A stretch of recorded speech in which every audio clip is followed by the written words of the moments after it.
100 पर पर्सन लेगा भैया सुबह मॉर्निंग नाश्ता नहीं उधर आधा घंटे में आप पहुंचेगा उधर टी मिलेगा मैगी मिलेगा हम ओनली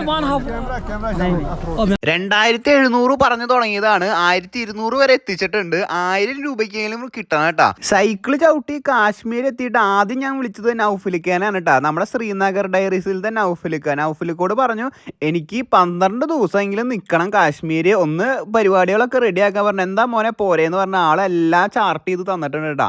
ആദ്യത്തെ ദിവസം പെഹൽഗാം പോണി റൈഡ്, കുതിരപ്പുറത്ത് 12 കിലോമീറ്റർ കയറ്റം കയറി ഒരു മല കയറി മിനി സ്വിറ്റ്സർലാൻഡിലേക്കാണ് പോണത് കേട്ടോ.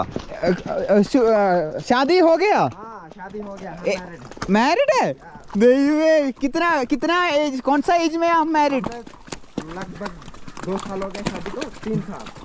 कितना वर्ष, कितना महीना हो गया आपका शादी का करने के लिए? हमें शादी को हो गए 3 years. 3 years. എൻ്റെ പൊന്നെ അവനിപ്പോൾ 18 വയസ്സല്ല 20 വയസ്സ്. എൻ്റെ പൊന്നെ 17ാമത്തെ വയസ്സിലാ. അല്ല 18-ലായിരിക്കും, 18 വയസ്സായപ്പോഴായിരിക്കും അവൻ കല്യാണം കഴിച്ചിട്ടുണ്ടാവുക. നമ്മുടെ സംസാരത്തിൽ ഇത് ഉണ്ടാവും 18-ലൊരു ഇത്. भैया आपका पत्नी का एज कितना है? हमारा पत्नी का एज लगभग എടാ ആൾക്ക് 18ാമത്തെ വയസ്സിൽ കല്യാണം കഴിഞ്ഞു. ആ ഇപ്പൊ 20 വയസ്സുള്ളോ? നീ കുതിരയും കയറി നടന്നു കുതിരപ്പുറത്ത്. ഞാനും അതെ, എന്നോട് കൂടി പറഞ്ഞതാ. ഭയ്യ ആപ്കാ പത്നി കാ ഏജ് കിतना है? 19. 19 വയസ്സാ.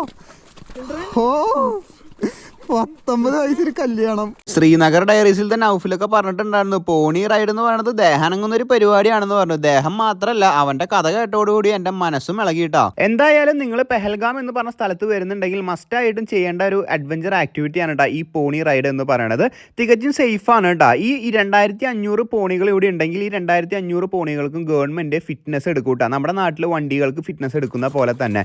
ആകെ കൂടി ഒരു വിഷമമുള്ളത് ഇവറ്റങ്ങൾ കയറ്റം കയറിയില്ലെങ്കിൽ കുണ്ടിക്ക് നല്ല അടി കിട്ടും, ഇവർക്ക് ചാട്ടോണ്ട് അടി കിട്ടും. അപ്പോൾ അത് മാത്രമേ ഒരു വിഷമമുള്ള കാര്യമുള്ളൂ. ബാക്കിയെല്ലാം അടിപൊളിയാണ് കേട്ടോ. നല്ലൊരു എക്സ്പീരിയൻസ് ആണ്. നിങ്ങൾക്ക് ഇങ്ങനത്തെ നല്ല പാക്കേജും അതുപോലെ തന്നെ കാശ്മീർ എത്തി നല്ല ഭക്ഷണവും നാടൻ ഭക്ഷണവും ഒക്കെ വേണമെങ്കിൽ ശ്രീനഗർ ഡയറീസിനെ കോൺടാക്ട് ചെയ്യാം. എൻ്റെ 12 ദിവസത്തെ പരിപാടികൾ ഇവരായിരുന്നു നോക്കിയിട്ടുണ്ടായിരുന്നു കേട്ടോ. പേജ് ഞാൻ താഴെ മെൻഷൻ ചെയ്തിട്ടുണ്ട്. നാളെ മറ്റൊരു സ്ഥലമായിട്ട് കാണാം.